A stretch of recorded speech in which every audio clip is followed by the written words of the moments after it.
Ils divisent le monde en super-États qui dépassent les frontières nationales pour qu'il soit plus facile pour eux de nous gérer. Ils ont déjà établi l'Union européenne et l'Union africaine.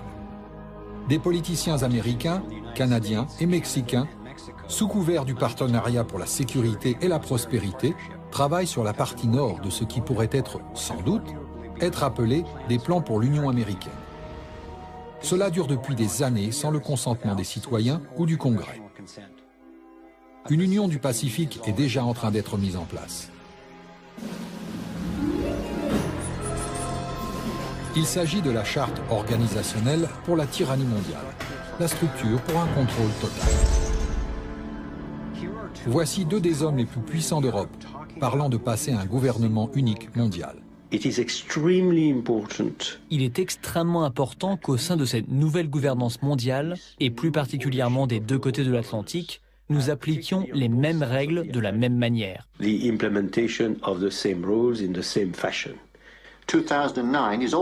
2009 est également la première année de gouvernance mondiale avec la création du G20 au beau milieu de la crise financière.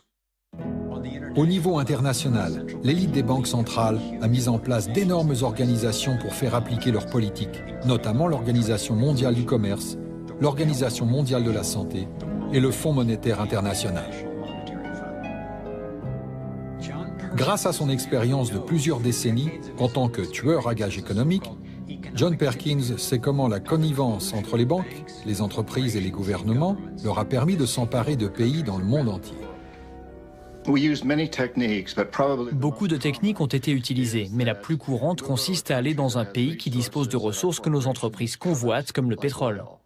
Nous convenons d'un énorme prêt à ce pays par l'intermédiaire d'une organisation comme la Banque mondiale ou l'une de ses sœurs.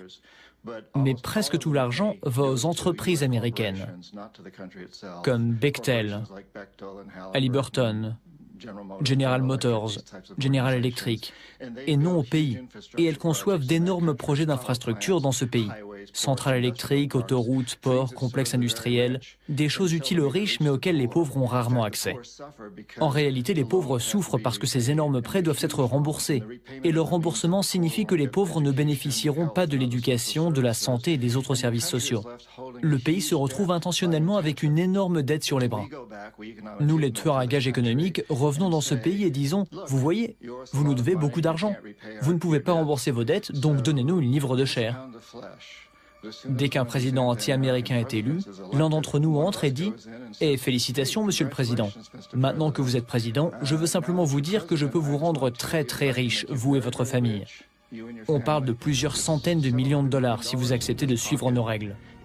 Si vous n'acceptez pas, j'ai dans cette poche un revolver avec une balle à votre nom, au cas où vous décidiez de maintenir vos promesses de campagne et de nous jeter dehors. Vendez votre pétrole à bas prix à nos compagnies pétrolières, ou soyez de notre côté lors du prochain vote des Nations Unies, ou envoyez des troupes soutenir les nôtres dans des endroits tels que l'Irak. Et c'est de cette manière que nous avons réussi à construire un empire mondial avec en fait très peu de personnes au courant de nos méthodes. Comme beaucoup de gens, j'ai pensé qu'une conspiration pour établir une domination mondiale ne pourrait pas vraiment fonctionner parce que fondamentalement, les gens ne sont tout simplement pas aussi compétents. J'ai pensé qu'ils n'arriveraient pas à mettre au point un tel plan avec les niveaux nécessaires de contrôle et de confidentialité. L'un des faux espoirs est que tout ceci arrive parce que le gouvernement est incompétent. C'est une énorme erreur et les gens ne le savent pas. C'est bien sûr une excellente couverture parce que le système sait où il va. Et il va exactement là où il veut et il réussit très bien.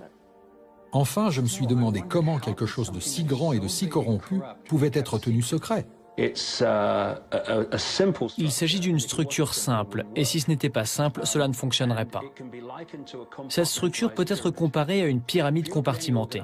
Si vous regardez n'importe quelle organisation aujourd'hui, peu importe s'il s'agit d'une entreprise internationale, d'une université, d'un gouvernement, d'une société secrète, toutes sont structurées telle une pyramide. Alors que la CIA et les autres agences de renseignement parlent, ils ne divulguent les informations qu'aux personnes concernées. Ne divulguez aux gens que ce qu'ils ont besoin de savoir pour apporter leur contribution et pas plus. Prenez une banque individuelle. Non pas que ça existe réellement. À la base, vous trouvez les personnes que vous voyez quand vous donnez votre chèque au comptoir de la banque. Elles ne savent pas ce que le directeur de la banque derrière elles sait et de quoi il parle. Elles savent seulement ce qu'elles ont besoin de savoir pour effectuer leur travail. Le directeur de la banque ne sait pas non plus ce qui se passe au niveau supérieur. Pas plus que le niveau supérieur ne sait ce qui se passe encore au-dessus. Et finalement, vous avez quelques personnes au sommet de la pyramide de cette structure bancaire. Ce sont les seuls qui sachent quel est le réel programme de la banque et dans quelle direction elles vont et pourquoi.